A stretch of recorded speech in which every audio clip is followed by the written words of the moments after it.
இன்றைக்கி நம்ம 3 சட்னி அரைக்க போகிறோம். 3மே வித்தியாசமான சுவைகளில் இருக்கும். வாங்க பார்க்கலாம். டெய்லி தேங்காய் சட்னி, வெங்காய சட்னின்னு அரைக்காமல் இந்த மாதிரி கோவக்காய் வச்சு சட்னி அரைச்சி பாருங்கள். உங்கள் வீட்லேயும் அடிக்கடி செய்ய சொல்லி கேட்பாங்க. வாங்க எப்படி செய்கிறதுன்னு பார்க்கலாம். ஒரு கடாயில் 2 ஸ்பூன் எண்ணெய் ஊற்றி எண்ணெய் காஞ்சதுக்கப்புறமா 1 ஸ்பூன் கடலைப்பருப்பு, 1 ஸ்பூன் உளுத்தம்பருப்பு போட்டு வதக்கி விடுங்க. இப்போ 1/2 ஸ்பூன் தனியாக சேர்த்துக்கோங்க. இந்த சட்னிக்கு தனியாவோட டேஸ்ட்டு சூப்பராக இருக்கும். தனியாக பொரிஞ்சு பருப்பெல்லாம் ஓரளவு செவக்கட்டும்.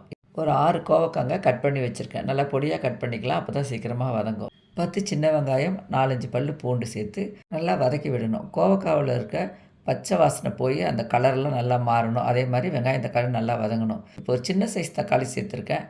காரத்துக்கு பச்சை மிளகாய் 2 சேர்த்துருக்கேன். வாசனைக்காக கொஞ்சமாக கருவேப்பிலை சேர்த்துக்கலாம். நீங்கள் கருவேப்பிலைக்கு பதிலாக புதினா இல்லை கொத்தமல்லி கூட சேர்த்துக்கலாம். நல்லா வதங்கி இப்போ கலர்லாம் ஓரளவு நல்லா மாறி இருக்கு பாருங்கள். இப்போ தட்டில் மாற்றிக்கலாம். உங்கள் டேஸ்ட்டுக்கு தகுந்த மாதிரி உப்பு வச்சு ஆறுனதும் கொஞ்சம் கரகரப்பாக சட்னியை அரைச்சி எடுத்துக்கோங்க. நல்லா சூடான இட்லி தோசையோட கொடுத்து பாருங்கள். உங்கள் வீட்லையும் எல்லாருக்கும் ரொம்ப பிடிக்கும். நல்லா காரசாரமாக ஒரு சட்னி சாப்பிடணுன்னா இந்த செட்டிநாடு கார சட்னியை ட்ரை பண்ணுங்கள். வாங்க எப்படி செய்கிறதுன்னு பார்க்கலாம். மிக்ஸி ஜார் எடுத்துகிட்டு அதில் தேவையான அளவு காஞ்ச மிளகாய் சேர்த்துக்கலாம். நான் 3 சாதா மிளகாவும் 2 காஷ்மீரி சில்லியும் சேர்த்துருக்கேன். 1 கப் நிறைய சின்ன வெங்காயம் சேர்த்துருக்கேன். சின்ன வெங்காயம் இல்லைனா நீங்கள் பெரிய வெங்காயம் கூட சேர்த்துக்கோங்க. அதே கப் அளவுக்கு தக்காளியும் சேர்த்துருக்கேன். 5 பல் பூண்டு, தேவையான அளவு உப்பு வச்சுக்கலாம். ஒரு சின்ன கோழி குண்டு சைஸ்க்கு புளி சேர்த்துக்கலாம். இது எல்லாத்தையும் பச்சையாக தாங்க அரைக்கணும். ஃபுல்லாக அரைச்சி எடுத்துகிட்டு வந்துடுறேன். சட்னி தாளிக்கிறதுக்காக ஒரு பேன் வச்சுருக்கேன். நல்லெண்ணெயில் தாளிக்கலாம். அப்போ தான் அந்த சட்னி டேஸ்ட் நல்லாயிருக்கும். எண்ணெய் ஊற்றிக்கலாம். எண்ணெய் கொஞ்சம் கூடவே ஊற்றிக்கோங்க, நல்லாயிருக்கும்.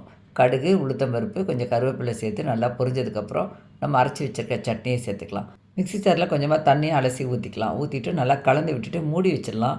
இது கொதிக்கும் பாருங்கள். கொதிக்கும் போது வெளியெல்லாம் தெரிக்கும். அதுக்காக தான் நம்ம மூடி வைக்கிறது. ஒரு நிமிஷத்துலேருந்து 1.5 நிமிஷம் வரைக்கும் நல்லா கொதிச்சதுக்கப்புறம் திறந்து பார்த்தீங்கன்னா பச்சை வாசனைலாம் போய் சட்னி நல்லா திக்காயிடும். இந்த சட்னி கூட இட்லி, தோசை, பணியாரம் வச்சு சாப்பிட்டு பாருங்கள். செம்ம டேஸ்ட்டாக இருக்குங்க. நீங்களும் ட்ரை பண்ணுங்கள். உங்கள் வீட்லையும் எல்லாருக்கும் ரொம்ப பிடிக்கும்.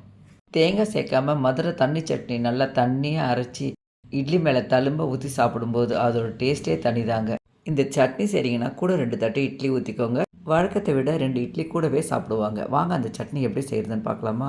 கடாயில் 1 ஸ்பூன் எண்ணெய் ஊற்றி 2 காஞ்ச மிளகாய், 3 பச்சை மிளகாய் வச்சுருக்கேன். இந்த சட்னி நல்லா காரமாக இருக்கணும். இந்த சட்னி தண்ணியாக தானே சாப்பிடுவோம். அப்போ அதோட டேஸ்ட்டு சூப்பராக இருக்கும். கூடவே 4 பல் பூண்டு, ஒரு சின்ன துண்டு இஞ்சி, 1 கப் வெங்காயம் சேர்த்துட்டு நல்லா ஒரு மாதிரி ரோஸ் கலரில் வரணுங்க. வெங்காயம் அந்த அளவு வதக்கி தட்டில் தனியாக எடுத்து வச்சுக்கலாம். கூடவே ஒரு கப்புக்கு மேலேயே உடச்ச கடலை எடுத்து வச்சுக்கோங்க. டேஸ்ட்டுக்கு தகுந்த மாதிரி உப்பு வச்சுக்கோங்க. இதில் உடச்ச கடலை நிறைய வைக்கணும் இந்த சட்னிக்கு. நல்லா ஆறுனதுக்கப்புறம் மிக்ஸி ஜாரில் சேர்த்து இந்த மாதிரி திக்காக அரைச்சிக்கோங்க. கப்பில் மாற்றிட்டு அந்த சட்னி ஜார்லேயே கொஞ்சமாக தண்ணி கலந்து சேர்த்துக்கோங்க. கலந்து பாருங்கள். இன்னும் கொஞ்சம் தண்ணி தேவைப்படுது. இன்னுமே கொஞ்சம் தண்ணி சேர்த்துக்கலாம்.